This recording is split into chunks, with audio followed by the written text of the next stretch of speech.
Hello विद्यार्थियों, नमस्कार। स्वागत करता हूं आपके अपने यूट्यूब चैनल पर। तो आज के इस वीडियो में देख सकते हैं आप अर्धवार्षिक परीक्षा का, जी हां, अर्धवार्षिक परीक्षा का जो आपका पेपर है, देख लीजिए इतिहास का, उसका जो वायरल पेपर है वो लेकर आ चुका हूं। तो आपको सभी क्वेश्चन बताए जाएंगे इस वीडियो के माध्यम से, कौन कौन से क्वेश्चन आपके आ सकते हैं। तो वीडियो को फुल वॉच कीजिएगा। यदि चैनल पर न हो तो सब्सक्राइब भी कर लीजिएगा और बेल आइकन को ऑल पर सेलेक्ट कर लीजिएगा। तो आइए देखते हैं कक्षा 12वीं का जो इतिहास का है तो वो किस प्रकार से पेपर पूछा जाएगा। आपका 80 अंक का पेपर आएगा और 3 घंटे आपको करने के लिए दिए जाएंगे।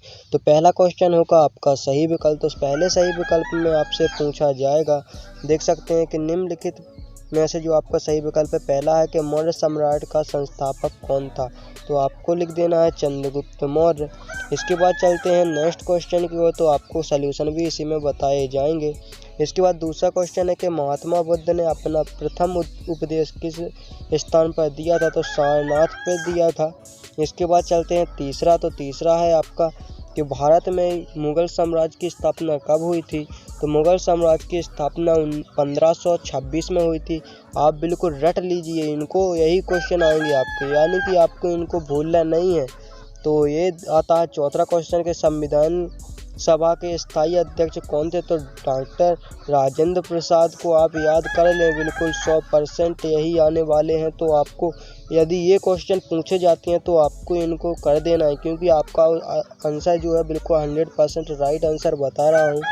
इसके बाद पांचवा क्वेश्चन है कि सबसे प्राचीन अभिलेख किस शासक के प्राप्त होते हैं। तो आपको अशोक लिखना है। जी हाँ, अशोक के अभिलेख सबसे प्राचीन अभिलेख माने जाते हैं। इसके बाद आता है छठवां के, और तो छठवां देखते हैं कि छठवें में आपका लिखा हुआ है कि जैन धर्म के अनुशासक कौन है। तो जैन धर्म के अनुशासक है आत्मा का स्थाप। अनुसार क्या है। तो धर्म, जैन धर्म के अनुसार धर्म है, तो आपको बताना है आत्मा का अस्तित्व है। तो ये कहते हैं आत्मा का अस्तित्व है। इसके बाद देखते हैं नेक्स्ट क्वेश्चन। तो नेक्स्ट क्वेश्चन आते हैं आपके रिक्त स्थान। तो पहला आता है कि इंडिका नामक पुस्तक की रचना किसने की थी। तो आपको इसके आंसर बताए जाएंगे बाद में। तो पहले का हो जाएगा मेगास्थनीज ने इंडिका नामक पुस्तक की रचना की थी। 8400 जी हाँ, याद कर लीजिए व्हाट्सअप नंबर, क्योंकि अब चाहे आपका मैथ का सवाल हो या फिजिक्स केमिस्ट्री बायोलॉजी का, आपके हर डाउट हर क्वेश्चन का मिलेगा तुरंत वीडियो सोल्यूशन, वो भी सीधा आपके व्हाट्सअप पर। बस आपको फोन में डाउटनेट ऐप का 8400 व्हाट्सअप नंबर सेव कर लीजिए और चैट को ओपन कीजिए। फिर जो आपका डाउट है उस सवाल की बस आपको फोटो खींचनी है, उसे क्रॉप करना, 5 सेकंड में आपको उसका वीडियो सोल्यूशन मिल जाएगा। क्लास 6 से 12 IIT, नीट, CBSE बोर्ड और सभी स्टेट के बच्चों के लिए।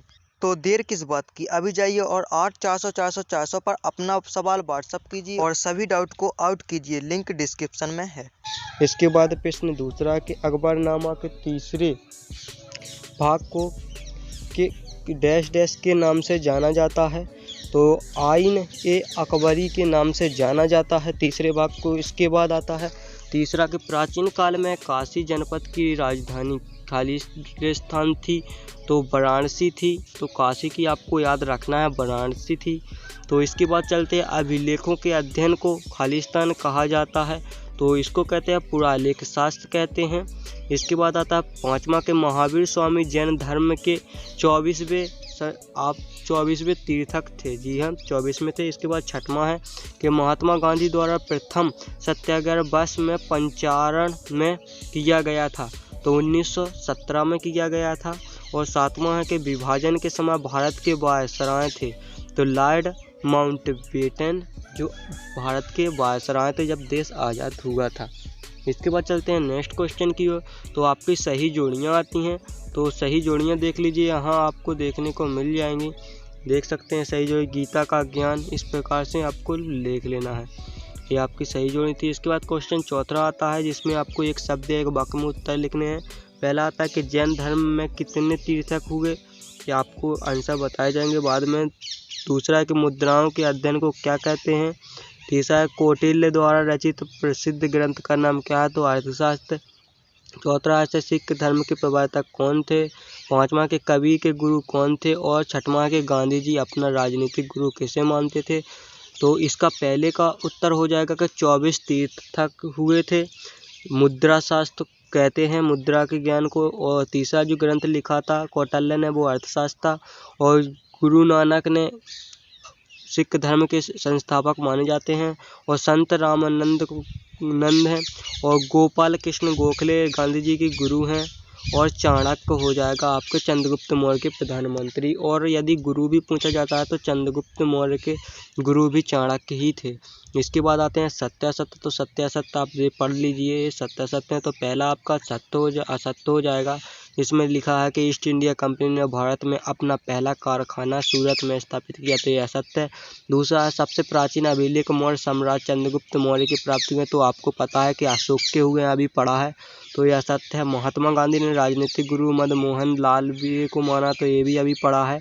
गोपाल कृष्ण गोखले हैं, तो इसका भी असत्य हो जाएगा। चौथा के प्रथम गोलमेज सम्मेलन 1930 ईस्वी में पेरिस में आयोजित किया गया था, तो आपको ये भी असत्य हो जाएगा।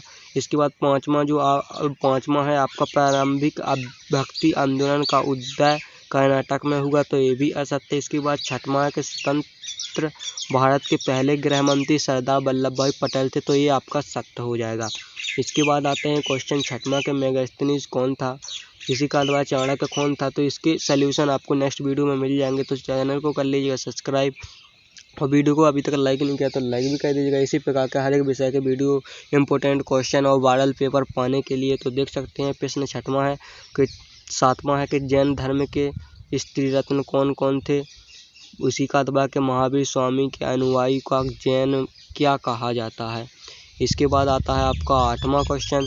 तो आठवां क्वेश्चन आप देख सकते हैं यहाँ पर कि संविधान सभा की पहली बैठक कब हुई थी, इसी का अथवा के भारत के संविधान में अनुच्छेद धर्मनिरपेक्ष क्या है, तो इसके बताना है। इसके बाद नौवां के वयस्क मताधिकार पर आधारित लोकतंत्र को स्पष्ट कीजिए, अथवा के भारतीयों ने साइमन कमीशन का विरोध क्यों किया, एक प्रमुख कारण लिखिए। 10वां के जैन धर्म के कोई दो सिद्धांत बताइए, अथवा के जाजिया क्या थी, संक्षिप्त में बताइए। प्रश्न 11वां हो जाएगा कि महात्मा बुद्ध के कोई दो शिक्षकों के बारे में लिखिए। धर्मचक्र परिवर्तन से आप क्या समझते हैं, इसको समझाइए। और 12वां के बौद्ध धर्म तथा जैन धर्म के दो समानताएं लिखिए, अथवा है कि बौद्ध धर्म तथा जैन धर्म में कोई दो अंतर लिखिए। तो आपको इतने ही क्वेश्चन 12 क्वेश्चन आपको इस वीडियो में बताए गए हैं। इसके आगे के क्वेश्चन सल्यूशन के साथ आपको मिल जाएंगे। तो नेक्स्ट वीडियो में जब तक के लिए चैनल को कर ले सब्सक्राइब। तो मिलते हैं नेक्स्ट वीडियो में, जब तक के लिए जय हिंद।